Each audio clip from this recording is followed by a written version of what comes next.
Hindi pa rin po humarap yung mga officials na pinapatawag natin. 7 po sila at isa po doon umalis na nga po the night before the hearing yung Chief of Staff po, si Attorney Zuleika Lopez. Of course, hindi po siya makakaalis nang wala pong pirma or travel authority.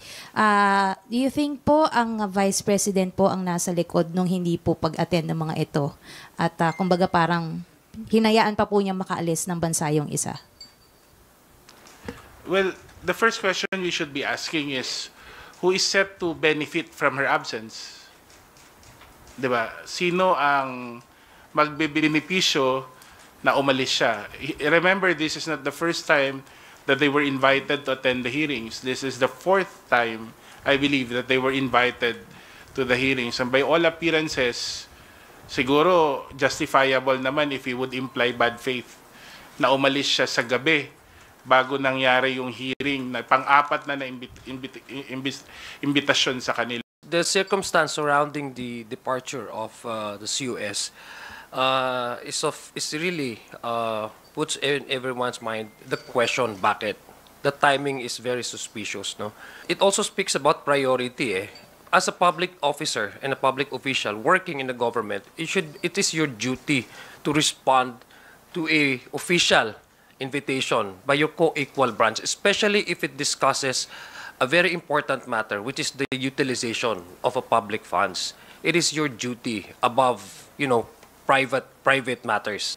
Good faith is presumed in every act, no? But the presumption does not apply in this case. So, ibig sabihin, meron hong bad faith sa mga anong rason. Unang-una, they were invited several times.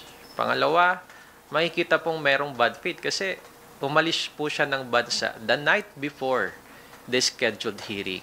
Ang implikasyon po kasi nito is magdududa po kasi yung taong bayan. Ibig sabihin, baka tumataka sila or iniiwasan nila ito pong Quadcom hearing para hindi sila matanong sa mga issues na pinupukol sa kanila. So, I called the attention of this person na unahin ang kanyang trabaho because the Chief of Staff has the obligation to explain the irregularities, the concerns, and the issues. Kasi kung wala naman tinatago, bakit ka umiiwas? I remember in law school that they always say that flight is an indication of guilt. I would hope na hindi yan ang situation ngayon. Pero yun nga suspicious yung pag-alis the night before. And we also have another saying in law school, the guilty flee when no one pursueth, but the innocent are bold as a lion.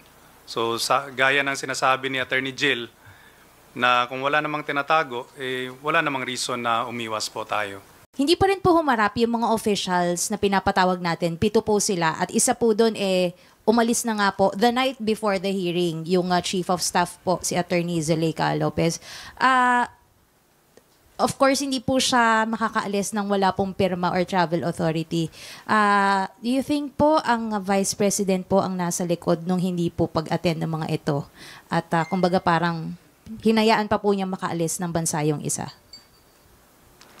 Well, the first question we should be asking is, who is set to benefit from her absence? Diba? Sino ang magbebenepisyo na umalis siya? Remember, this is not the first time that they were invited to attend the hearings. This is the 4th time, I believe, that they were invited to the hearings. And by all appearances, siguro justifiable naman if he would imply bad faith na umalis siya sa gabi bago nangyari yung hearing na pang-apat na imbitasyon sa kanila. The circumstance surrounding the departure of the CUS is really puts in everyone's mind the question, bakit? The timing is very suspicious, no? It also speaks about priority. As a public officer and a public official working in the government, it is your duty to respond to a official invitation by your co-equal branch, especially if it discusses a very important matter, which is the utilization of a public funds. It is your duty above, private matters. Good faith is presumed in every act, no? But the presumption does not apply in this case. So, ibig sabihin, meron hong bad faith sa mga anong rason. Unang-una, they were invited several times.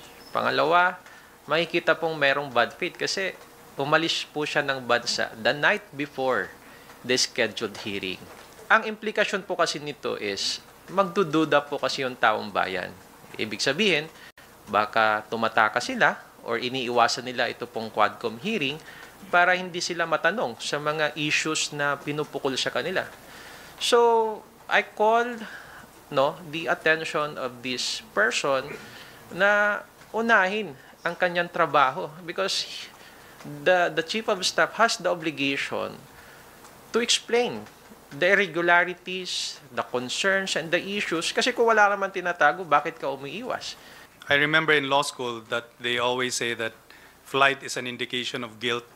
I would hope na hindi yan ang situation ngayon. Pero yun nga suspicious yung pag-alis the night before. And we also have another saying in law school, the guilty flee when no one pursueth, but the innocent are bold as a lion. So gaya ng sinasabi ni Attorney Jill, na kung wala namang tinatago, wala namang reason na umiwas po tayo.